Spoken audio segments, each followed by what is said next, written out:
Hello, welcome back, everybody. Really excited for this next session.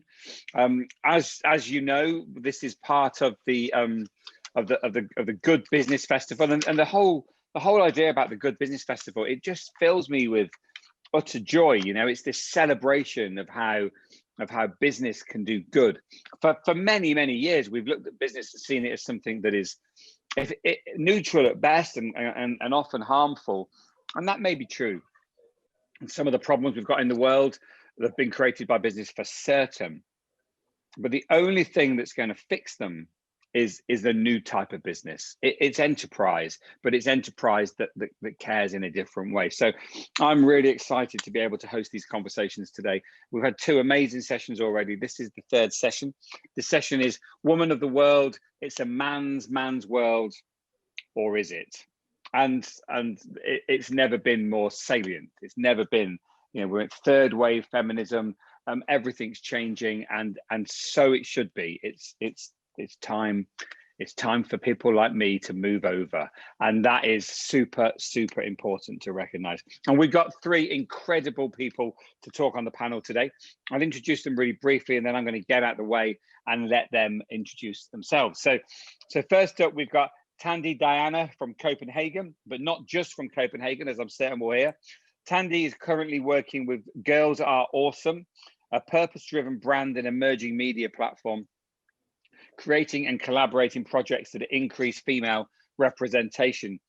Ultra passionate about building communities, connecting people and organizations to solve the most wicked challenges facing society. And we're seeing many of those at the moment. So Tandy, welcome. And then we've got Erica Rushton. Erica's in Liverpool, and she's Director of Creative Economist, working part of the founding team of Kindred, which offers new forms of money and peer support to socially trading organizations in Liverpool City region. And I've got this secret love for Erica because she was on a panel with me earlier, and I absolutely loved, adored, and agreed with pretty much with everything that you said, Erica. So I'm so delighted that you're back. And then last but not least, we've got Ekaterina Kaletskaya from Moscow. And I'm so sorry if my Russian pronunciation is off beam. I'm English. We only speak loud when it comes to speaking foreign languages. You know how bad we are, and I apologize humbly for that. And Ekaterina co-founded Impact Hub Moscow. Impact Hub is the largest collection of social enterprise hubs in the world, the most powerful collection. She founded that in 2014 after studying innovative business practices in social enterprise in Europe, Asia, and the USA. Impact Hub Moscow is a business incubator, innovation lab, and community makerspace aimed at creating tangible solutions to mega problems. So everyone's aligned, everyone's in agreement. I hope we don't break out in violent agreement. Actually, I'm hoping we have a little bit of debate as well as we go. But I'm going to hand over to each speaker in turn to talk maybe for 2, 3, maybe even 5 minutes about who they are, what they do, and why they matter. And I'm going to go first to Tandy. Tandy, can someone spotlight Tandy for me? Thank you so much, Brilliant. Mark. Over to Hi, you. everyone. I hope you're all well, wherever you are in the world. My name is Tandy Diani. I am Danish, South African. I'm currently in Copenhagen. I'm a woman and I'm a mother. I'm also a DJ of 20 years. And I'm currently the head of partnerships at the impact agency and community called Girls Are Awesome. We work very broadly with amplifying and elevating female representation in various fields to reap the benefits of more women in leadership, exclamation point. And that's in media, in tech, in sports, in arts, in entrepreneurship, because we really believe that representation matters, and having a diverse set of role models or real people are super important. It's super important to be able to mirror yourself in somebody, because if you can see it, you can be it. We also do D&I strategy and programs for corporations, together with our global partner Mercer, who's a human resource consultancy. So we basically work very partnership and collaboration oriented, because equality is a super complex issue. So we need, multiple brains to solve that challenge. And, I think you know, the last gender gap report from the World Economic Forum, it was super sobering, kind of, because it states that the gender gap will take approximately 100 years to bridge, and more than 250 years in terms of economic participation for women worldwide. So it's just, there's a lot of work to do. And so I'm super happy to be in this field. I'm super passionate about elevating women. I'm also the former CEO of Impact Hub Johannesburg. So I'm kind of related to Ekaterina, where we work with social entrepreneurs in South Africa, but also more broadly in the African continent, trying to build bridges between Europe and Africa and also other places in the world. Yeah, so that's just a little bit about me.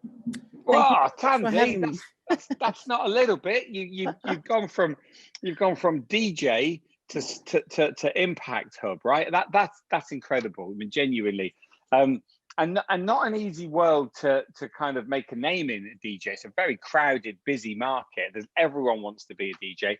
Yeah, I know. I was there, but a lot longer ago than 20 years, 35 years ago. So it's really interesting what you've just said on your experience in Johannesburg. What did you see as the main barriers to growing the Impact Hub there? How did people view you and Impact Hub, and did that help or hinder you? So I think the ecosystems generally in sub-Saharan Africa are quite young. I think a lot of people still need to see themselves as entrepreneurs, and that you can actually build in purpose to solve, you know, challenges around you. I think it still needs a lot of work, but people, when they realize what you're doing and you try and push those agendas, that actually changes the lives of, you know, just one person or a community or whatever. I think that really is something that resonated with a lot of people and organizations, but it still needs a lot of work. I love that. That if you can change one person's life, that's brilliant, amazing. Thank you, and thank you for the work you do. That's genuinely inspiring. So I'm going to hand over to Erica Rushton. So can someone spotlight Erica for me? Hello. So Erica, tell me about who you are, what you do, and why you matter. Okay, do I matter? That's a good question. Assertive. Okay, well, I'm probably the oldest person on this screen, maybe not if we counted everybody watching, but I can't see them. So I'll just pick on kind of how I came to be who I am. I'll just pick on some highlights in my life. As a young woman, younger than I am now, there were two things that were quite influential on me. First, I was a squatter. And we took over first a house, and then we knocked into next door and opened a gallery, and over the road we opened a nightclub, and down the road we opened a milk bar, and we used to collect our food from behind the bins at the big food markets. Because there wasn't a lot of jobs around and there wasn't a lot else going on, and what that taught me was you can create an economy, because we did. Our own. And the other thing I did at that time was I spent quite a lot of time at Greenham Common, and along with many, many, many other far more dedicated women than I, because I used to go on the bus of the day and go home overnight and not sleep there, we managed to rid the UK of an American missile base through direct collective action. So I knew action could do things. So that was quite influential. I then spent 20 years by a circular path, working in private sector, public sector, housing associations, kind of joining the system really. Left that about 5 years ago. But before I left that, two things happened. Firstly, I had the time to do a bit of study. And to do a bit of study in this country, you have to ask yourself a question. And I couldn't decide whether my question was, how do you keep partnerships and organisations creative? Or how do you keep partnerships and organisations entrepreneurial? So they sent me away and said, you have to answer that question first. Are you looking at whether they're creative, or are you looking at whether they're entrepreneurial? Great question, because what I discovered was that the behaviours and attitudes you need to be creative are exactly the same as the behaviours and attitudes you need to be entrepreneurial. The only difference in academia in those two things is that an entrepreneur monetarises their creativity and a creative doesn't. And I've spent my life making sure that creatives monetarise their creativity. So I hover between the two. The other thing that happened was that my parents, after many an unhappy year, got divorced at 70. And it taught me that you can change the world at any moment and change your life at any moment and move into great new things, which they both did, and have achieved amazing things. My father for another 15 years and my mother still going strong. And then in terms of what we're talking about today, with all that direct action, change the world at any moment, Liverpool City Region got itself its first regional mayor. And that regional mayor had a constitution that was written by all the leaders of the local authorities in the city region before he was elected. And they were all men. And his constitution dictated that they would all be his cabinet. So he inherited an all-male cabinet with a male mayor for Liverpool City Region 3 years ago. So after 125 years of the Labour Party and even longer of the Conservative Party, this is what we'd ended up with. And so pure rage fueled my feminism and brought back Greenham Common and squatting and all of that kind of thing. And I took some direct action, and I'll talk about that a little bit later. You're amazing. I loved you earlier. I love you more. I mean, that's incredible. So when you lived in a squat, was that in Liverpool or was that somewhere else? No, that was actually in London when nobody wanted property in London. Remember those days? And I love this idea of the squat spilling out into a nightclub and a bar. And I completely see that. I completely understand that when there is no community, you can grow one. I was at university in Bradford, and the community was not like me, and so we grew our own, and it really matters. And I love this idea of anger fueled your feminism. John Lydon got it right. Anger is an energy, and we can use it constructively, like you have, or we can use it destructively. And when it's used destructively, it's actually held in. And we use it destructively on ourselves. The only person hurt by carrying poison in their hand is the person with poison in their hand. And I absolutely love that story. I really do. Genuinely shifting the balance of power on the was it the council? That's super important, because they would just regurgitate the same old things otherwise. Thank you for being alive and doing stuff, Erica. Genuinely. We've all got a tale to tell. I second that. I'm a huge fan already. Massively inspirational. Thank you. Okay, Ekaterina, can you say a few words, or as long as you want, about you, what you do, and why you matter? Yes, hi everyone. By the way, perfect pronunciation of my name, so thank you for that. I have been an entrepreneur for a few years and generally interested to make an impact since my youth, since my student years. Although I studied finance, I got involved into this incredible student leadership organization called ISEC, and I started there as a project manager and brought a few international young people to Moscow, and we promoted volunteering and non-profit lifestyle. And then, starting that time, I became interested in making a difference and supporting youth projects. And I served in ISEC in 3 countries, in Pakistan, in Oman, and lastly in the Netherlands, being a vice president for country development of the local chapters in Middle East and North Africa. And then I discovered how important it is for the social projects and youth projects specifically to be sustainable. And there I realized how the concept of social entrepreneurship that was emerging at that time could be really groundbreaking for my country as well. And so the three women and one British guy, we started the Impact Hub in Moscow, and it has been very successful so far, connecting mostly starting entrepreneurs and then helping them to start up and then get resources to grow. Interestingly, we have around 70% of women in our community, and I guess I will talk about this later as well.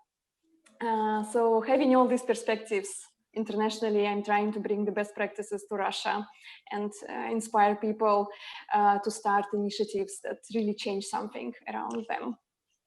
That's amazing. I mean, genuinely brilliant work. And do you think that being in Russia was more of a help, or has your fight been harder or easier because you're in Moscow?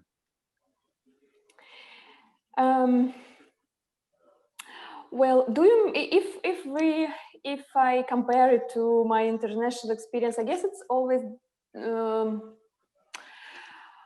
well, I think it's generally easier because I'm from here, and so I know how the reality, how the economy works here. So even with the international experience, I could see how things work and use it wisely.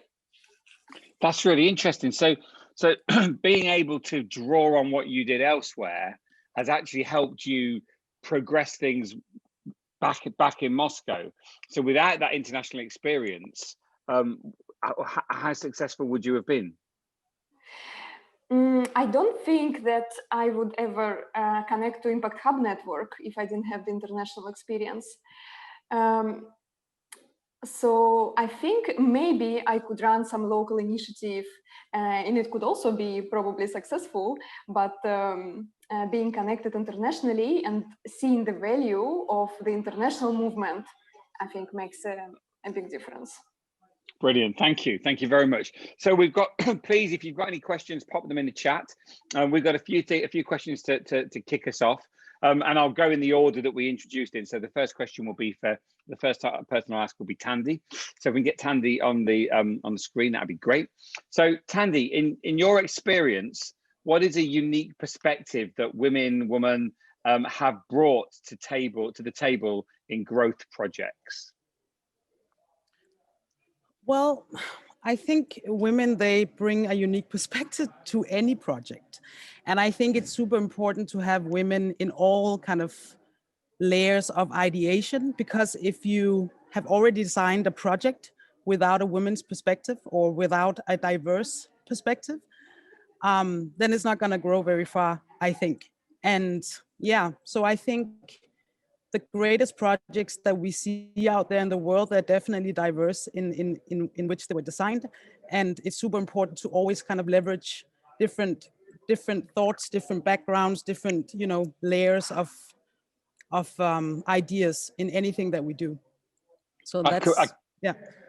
Completely get that. The whole idea of innovating a new service or a new product or a new film or anything, without taking into account the thoughts of 50% of the population, it feels utterly short-sighted, and that's just the beginning, isn't it? Yeah. Because there are many more nuances and many more elements of inclusion that sit outside of that. So yeah. How have you been able to in your work, how have you been able to kind of increase well, to make sure that perspective has been brought inside? So whenever I design something, I always ask who I'm trying to design for, to ask their opinions of what they basically need. And I think when you speak generally about designing programs or projects or incubators or accelerators, whatever you're doing, whether you're in entrepreneurship or you're in development aid or whatever, I think there's sometimes there's a gap between who's going to use it and who designs it.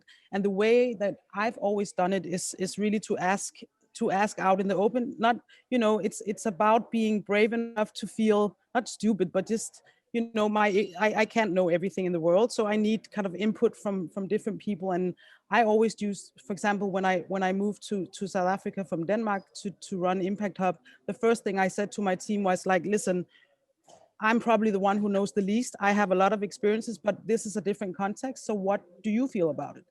And I think what we see, for example, in entrepreneurship programs, is that it doesn't attract a lot of women normally. And I think it's the way that it's designed with, you know, you only have male facilitators, maybe. You only have like a timing perspective that's not very relevant for women also being kind of the caretakers of their families. So timing, it can also be a security aspect. Where is it located? I mean, especially also in South Africa, there's a lot of like violence against women and stuff. So there's a lot of things you need to think about when you design. And yeah, to be relevant, you need a diverse kind of you know, aspects in the design process. Lovely, absolutely. I couldn't agree with you more. And that point about the role that women play as caregivers, care providers, that's massive. And trying to make diaries work in an inclusive way, it's a simple thing. It's not complex. Like we can do all that stuff. we're just not doing it, are we? Yeah. Amazing, thank you. So Erica, the same question to you. In your experience, what is a unique perspective that women have brought to the table in I'll broaden it, in projects? Yeah. Well, I think, as you said, we're half the population. So what do we bring? If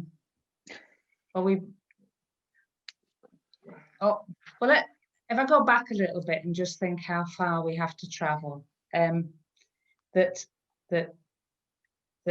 you know, as I said, I think my kind of feminism returned when we inherited an all-male city region cabinet. And I would like to mention that, you know, Mayor Steve Rotherham, who sponsored this festival, has done an awful lot to change that. And just before this festival, the first woman joined that cabinet, so 7 to go. But so there is change happening. But in terms of what that made me do, and therefore how far I know we have to travel, we drew together a group of women and rewrote the city region's industrial strategy from a women's perspective. And so just to pluck a few figures out of the air, when we started that process, the city region, you know, men were saying they could represent us well, but between 88 and 98% of their cash was going to male-led projects. In terms of the kinds of projects they prioritised and the lens they saw them through, what they said were the priority were industry sectors that employed over 90% men. Where they did invest in themes that women were interested in, for example, health, care was not included in their perception of health. They were interested in health innovation and data and tech stuff, and you know, they weren't interested in folks looking after each other. They didn't count that as of high value. And yet evidence has existed for 30 years that care delivers a better economic return than investment in construction. And when I now look at recovery plans, and you can hear the rage in my voice, yes, they say good things, but when you look at the list of projects they're funding, it is still through that lens. They are still talking about building big buildings and stuff like that to save us.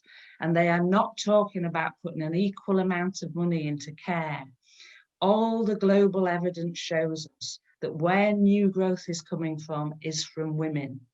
That's about 60%. And when you put policy in place to support women, because they are the untapped resource within the economy, 80% of new growth comes from women. So if we want to rebuild our economies in any which way whatsoever, better, worse, or indifferent, actually where that growth is going to come from is from women in the main. And yet 98% of the investment is still going to the fellas. So That's what I think. Erica, those statistics are flabbergasting. 60% of growth comes from women, and that's without the investment globally, in women. yeah. Globally. With and if no we invest policy. in women, it goes up to how much? 83? 80%, yeah. 80%. That is utterly staggering. And you can get, you know, the idea we can get a better return on our investment from care at this moment in time, and yet care is not even on the recovery, rebuild, build back better agenda. It is in some places, to be fair, and again, you know, the regional government here has put a big trumpet around it, but it's not putting the investment into it. And it doesn't make headlines, does it? Because all we see is our leader saying, let's build more, let's build more, let's build back. That's incredible. Thank you for that. Can I just jump did you in? want to join in? Yeah, I just wanted to say that it's actually the same in the startup community. Investments that go to women is very, very little, and even for speaking also from a place of, you know, people of color, it goes to even less. So for example, being a female entrepreneur in sub-Saharan Africa, that's like, you get like, you know, here's a popsicle, you can build your country with that, you know? So it is really, yeah, it is kind of, it's the wow effect. We can't believe that it's like that, but men invest in men, in white men. Yeah. In our region, we're very big in the pharmaceutical industries in our region. And yet 80%, or it's 82, 83, I can't quite remember, of medicines are only tested on men. They're not even tested on women. And if you're a Black woman, you don't even get the painkillers, you know, because you're half as likely or something like that to be prescribed painkillers. You're 4 times more likely to die in childbirth. You know, it's like, so all that investment going into pharmaceuticals, some of those just kill me. They're not designed for me, and they're certainly not designed for you, Sandy. And you're not even given them. You know, at least I get a painkiller. Yeah. That's a lot of bias. That's huge. And like, so we might hear Big Pharma talk about equalizing numbers on the board. We might hear them talking about, it's a big might. But that's not flowing through into the products that they're launching and what they're doing. That's staggering. How can you launch a product that you've not tested on half the population and is not even available for another chunk of the population? That is utterly frightening. Bloody hell. Oh, I'm sorry. I don't know what, I feel the responsibility here.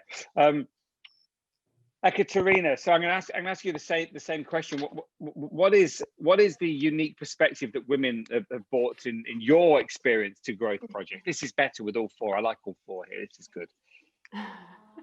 So in my experience, since we have been organizing incubation program and acceleration program for starting entrepreneurs, and perhaps because the 75% of our co-founders team were female, from the start we attracted a lot of women into the programs. And so during all those years, I have been thinking, what is that unique perspective that women bring, and how different should acceleration and incubation programs look like. And so what I observed is that these are women who bring the intention to include vulnerable groups and marginal groups into the discussion and also into their project. So the whole concept of social entrepreneurship, I think, is better received, is better perceived by women, and they understand how it can really work together. How can the purpose and profit work together in one venture? Then I think that women usually look more holistically on their businesses and understand the importance of relationships to develop and grow their businesses. So they are not afraid of long-term investment of their time and other resources, and they understand how important it is to build real relationships with their clients, with their community, with their partners to succeed. And the community piece, is especially important because I also observed that women need the community more, and they also work better in the communities. And therefore, we usually have very supportive atmosphere in our incubation programs, because everyone wants to help each other, to suggest a good, helpful contact, even an investor, a partner. Women are ready to share and really help each other to succeed. And I think that's something that perhaps Muhammad Yunus realized long time when he founded Grameen Bank, how women really support each other in the community and help succeed. That's really a comprehensive, really great comprehensive analysis of what happens, what women bring to it. But one of the things that really interested me was the fact that 75% of founders or co-founders are women, because they can see the other women leading. So there's this need for a better mirror, or not better, an accurate mirror. And looking back on your not looking back on your careers, because you're still in them, all of you, but which women have helped you, have been the best mirror for you in your own careers? I mean, these can be global things, but I'm actually thinking about yourselves. So who have you been inspired and lifted by? And we'll do that in the same order. We'll go to Tandy first. Well, at the risk of sounding really cliche, actually my mother has been my biggest inspiration in everything. Being a child of the apartheid system, I was, you know, an illegal entity from when I was born, and I didn't have the chance to grow up in South Africa. And I think she really showed me how important it is to, you know, to embrace both of your sides, being a mixed child, and also showing me that, you know, you can have the possibilities to kind of to do whatever you want if you want it, and putting that kind of self-esteem into my being and whatever, just supporting me in all my crazy ventures of traveling and playing music and whatever I did before I started like real adult life, going to university. So yeah, but I think also, like I said in the beginning, my inspiration is really people I meet every day, you know, and like when you talk here, I get super inspired by your stories and how different we are and how we try and change the world in different ways. And that gives me energy to keep pushing, you know, because yeah, if there's just more people who can open doors and that we can mirror ourselves, and that's really what makes the difference for me. That's amazing. And then the same question to you, Erica. And just Tandy, it's not a cliche to say your mother. Our parents are there to lift us, and when they fail to do that, they fail to parent. And our leaders don't need to sit in suits and in businesses. They sit around us, and we forget that sometimes. So I don't see that as a cliche. I see that as absolutely bloody amazing. And she sounds fun. Is she still alive, your mum? Yes, she is. She's a fantastic lady. Is she? Teacher, yeah. Brilliant. You know, you're a DJ. Did your mum dance? I guess she dances, yeah. Well, I think I maybe got my music skills from my dad, because he was a musician. But yeah. Amazing. What a great household. And Erica, so in your career, who's helped and lifted you, or who have you who's inspired you? Yeah, it's hard, isn't it? Because probably in almost every project I've been involved in, right from when I was really young, there has been somebody there who has been generous. And I said, so before I name some of those people, I think it's probably important to say, you know, we are half the world. Women are not innately good and lovely any more than men are. You know, we come in all shapes, sizes, forms, and actually the patriarchy we all live in doesn't work for most men. It's actually quite a small number of people that really works for. So I kind of want to say that first, because actually I've met inspiring men and women, and both have been generous to me. But in terms of who's inspired me, it probably goes right back to when I was a youngster, and there was a woman who was called by her friends Puddy Carr, and she was called Puddy because they viewed her as a bit fat and not very interesting. And actually she inspired me because her husband was doing a sort of distance learning, as it was then, degree or masters or something, and he didn't finish it, and she picked it up and did it instead. And so in my sort of early teens, there was this woman who was being shunned by the social circle she was part of.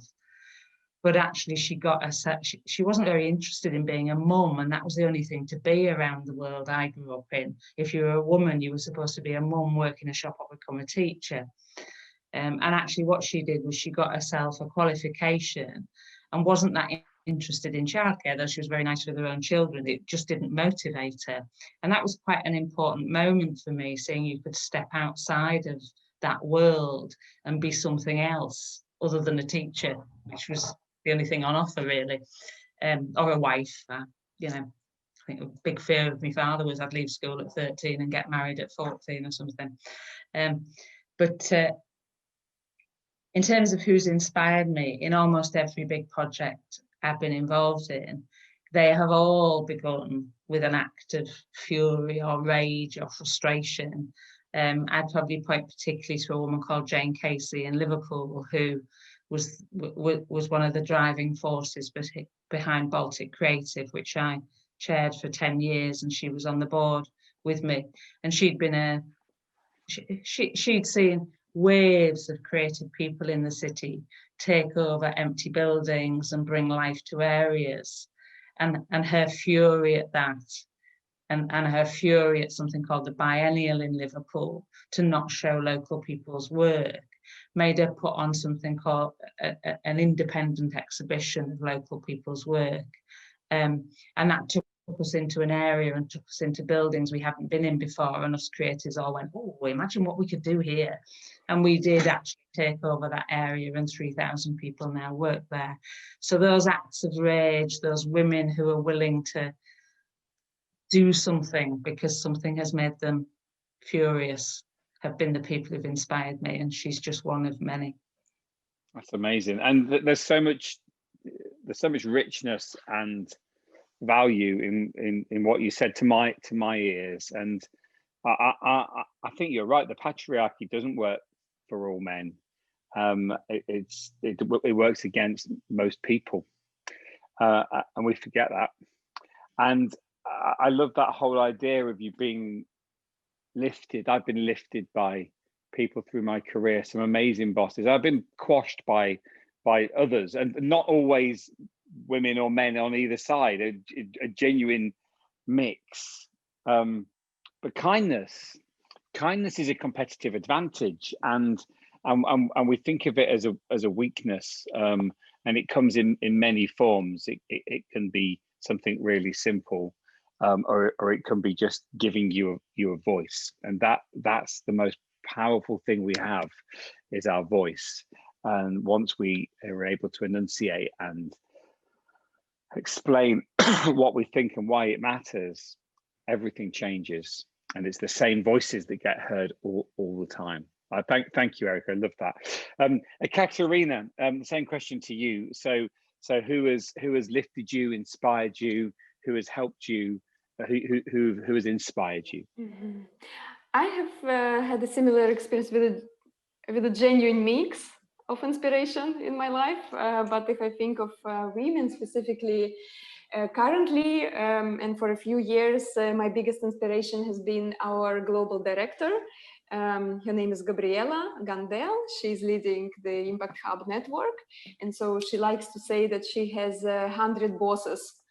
And she has to really include the needs and desires of these 100 impact hubs that make up an association. And so I'm so inspired by how she handles challenges. We have had many during the years as an association, which is fully governed by local impact hubs. We have a lot of discussions, and sometimes there are conflicting discussions, and how she can really understand and relate to the needs of everybody and also the external environment, and how she can find the genuine words to express both the gratitude and also drive ambition forward. So it has been, she has been a great inspiration for me. And also almost every entrepreneur, a women entrepreneur that graduates from our programs is a big inspiration. Women from sometimes from rural areas, from really low income families, those who have many kids to take care of, and all of them, they find the internal resources to also start up and develop social businesses. So they are great inspiration, especially this year when we have been running the program called We Act, Women Empowerment Action Program. We have seen so many examples of women in difficult life situations who still chose to become social entrepreneurs. I think that's incredible. It's amazing. And I mean, you're clearly really successful, and clearly your level of female co-founders is like, and founders is super high. How did that happen? How did you generate that level of confidence, trust? How did you generate that, and how did you manage to change that balance from what I would expect in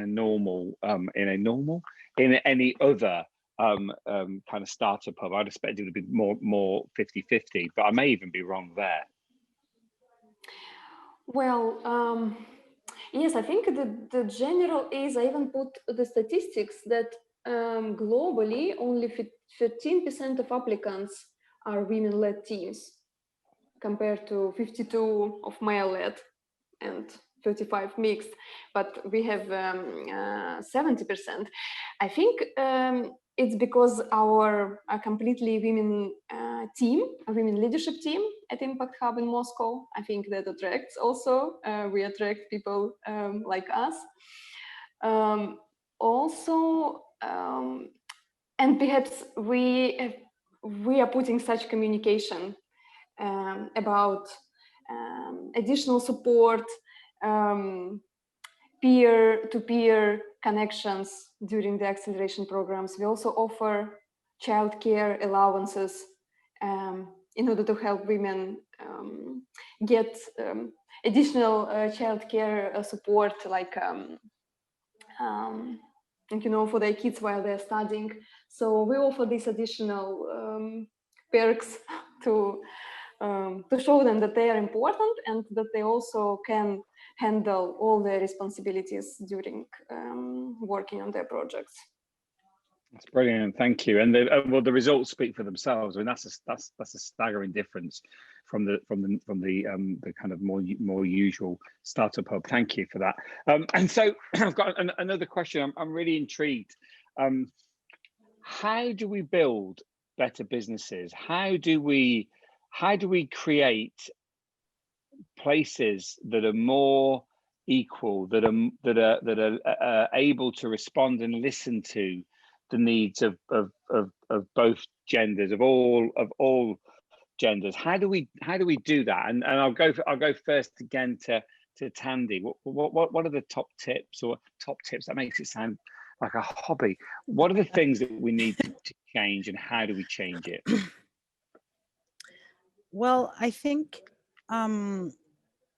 first of all, it's about acknowledging the fact that we as leaders or people who sit with the accelerators, with the programs, that we are actually the gatekeepers. So as soon as we try and acknowledge that fact, and that we are actually the gatekeepers for other people's possibilities, I think that is coming a long way. But also, like Ekaterina said, that being, for example, an all-female team or having diversity in your team, you actually attract different types of people, also with age. I mean, diversity is more than just genders, right? It's also about age, race, whatever, But I think being very kind of intentional in the way that you you communicate with your surroundings, being intentional of what kind of pictures you use when you do a program, for example. I did a panel the other day with kind of agricultural acceleration programs in Sub-Saharan Africa, and one of the things that, oh yeah, we need to focus on gender, and but are we actually thinking about if our culture is hostile to women? And one thing I had to say about just the panel itself, it had like a picture of these guys picking berries or whatever, you know, or these guys driving big tractors. And when you think about women in agriculture, you don't think about a businesswoman or, you know, the boss lady or in the driver's seat. You always kind of just picture some black lady selling tomatoes on the side of the street or something. So it's also very much about what imageries are we using to attract or to motivate, you know, minorities or majorities or whatever we are trying to do to make it more diverse and make it more accessible, you know. So I really think having that constant reminder for yourself and what you put out there, that you are the gatekeeper for what you're trying to do. And if you create a hostile environment, you're not going to attract the people you want to help eventually, you know. So yeah. And it's the only way to attract and retain the best talent in the world, isn't it? And when you look at the value figures that we talked about earlier, why would you not? There is huge economic sense as well as just frankly common sense. Women-led businesses, they do grow much more. They have better bottom lines. They, you know, it's a fact. We can go out and check it, you know. But I think, yeah, it's about creating a culture of inclusion and not thinking diversity first. If you attract that one, you know, woman of color, but your whole system is super racist, it's not like you're going to retain her for very long, and she might be the only one who can attract the next one, you know. So you're actually losing a whole talent pool there by being, you know. But also I think it was Citibank Group in the States. They did calculations of, you know, in the whole kind of light of Black Lives Matter and stuff. They did calculations of what does it mean to have like a white supremacist banking system, and they did, you know, and it was something like 13.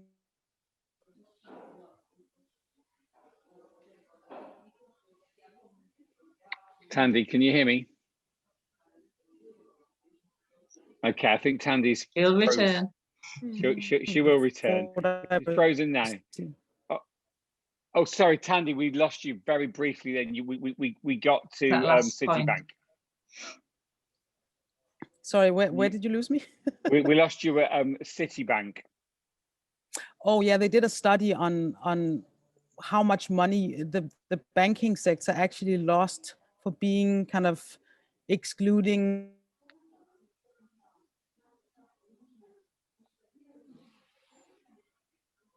Oh, this is a really good point as well. I'm gutted. Yeah, we can come back to it. Well, I think we should come back to it. So I'm going to ask the same question to you, Erica. How do we change? Well, I think that question is worth just thinking about for a moment. Is are we trying to change the world or not? Because when an awful lot of the money that goes into responding to what is kind of the superficial feminist agenda is in making the existing world more accessible to us, or making us more palatable to the existing world, whether that's mentoring, whether that's saying to women, oh, we'll help you get your applications better so you can get through our system that's really racist or sexist or whatever it is, you know, it's your fault, what I call the deficit model. There's something wrong with us, and if only we were better, we would get through.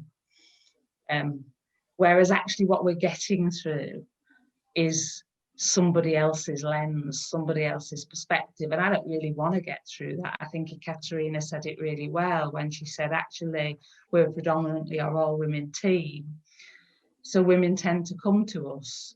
You know, people are attracted to people like them, and people can be inclusive of people like them. So we have to make those changes if we want to change the world. And that's why I think that's a good question. Or are we just trying to make everybody fit into the world that exists, in which case, you know, I'll need a lot of mentoring and retraining. Sorry, but I'm going to be a costly item. Let's change the world because Yeah. it's wrong. So I'm absolutely with you on that. So how do we do that? Well, I think some of that is there then, isn't it? So I can only speak from my own example, but I'm picking up on a lot of what Ekaterina said. By a sleight of hand, when we set up Baltic Creative, for example, this district, this now Creative and Cultural District, we had an application thing. I got appointed as chair because I wanted to be, and that was lucky. Encouraged by 3 other women to apply for that, not by my male boss at the time.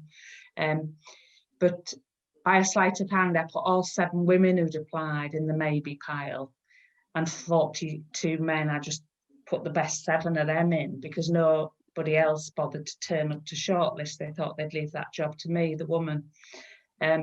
So then we had 14 people, from which we selected a board of 10. And for 10 years, we've had a woman-led and 50% women on a board. And I think one of the nicest things I ever heard about Baltic was somebody said, the trouble with the Baltic District is you can't tell who's in charge. And that was because actually what we'd created was a very distributed, collaborative culture, not only within the buildings we manage, but across the whole area.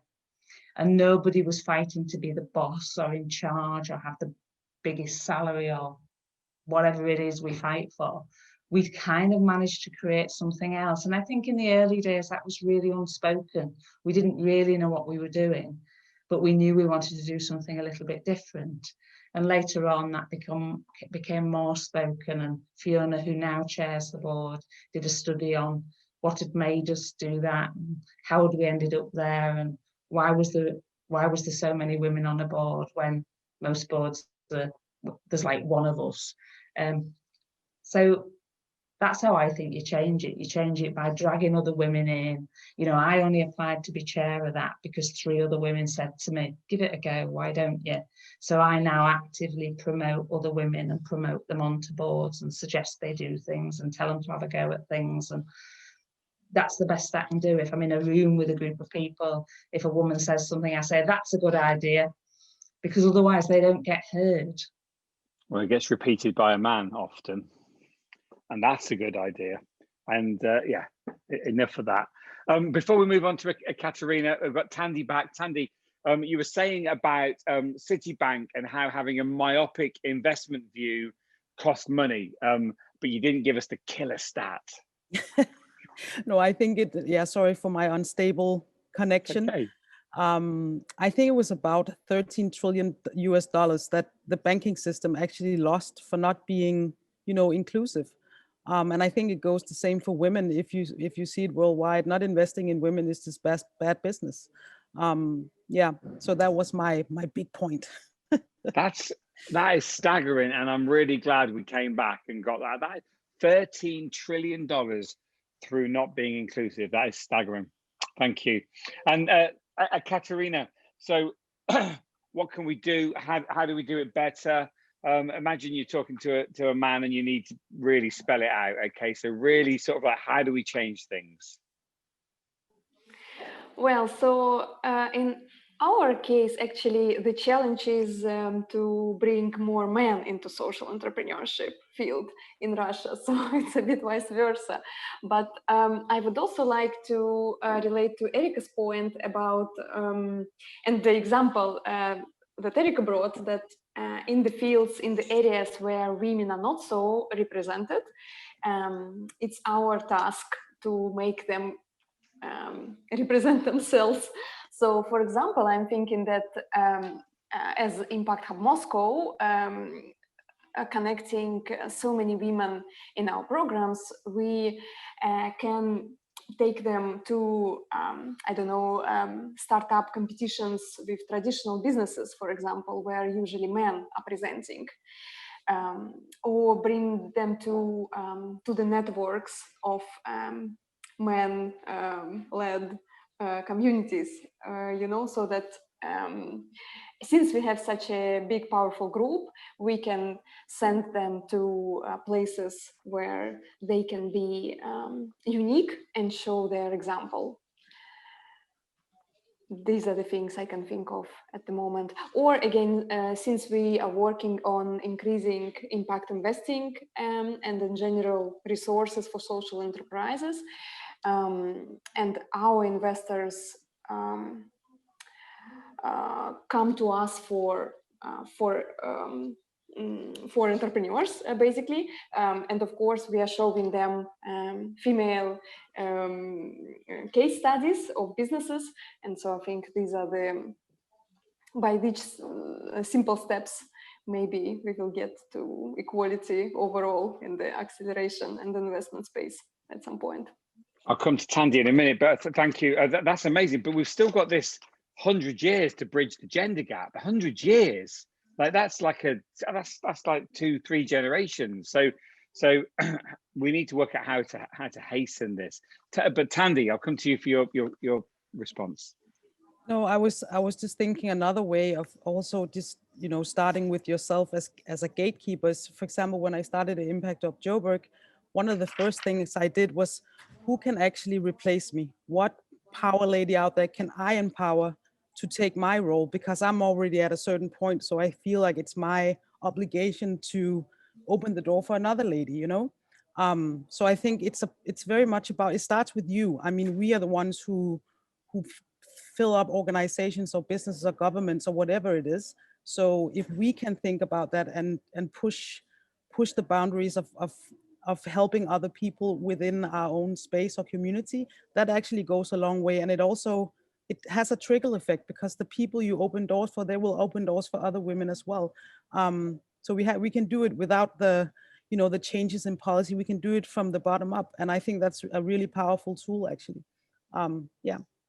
That's brilliant. And I wanted to come back to one of the quotes that you said, because it really hit me. We are the gatekeepers for other people's possibilities.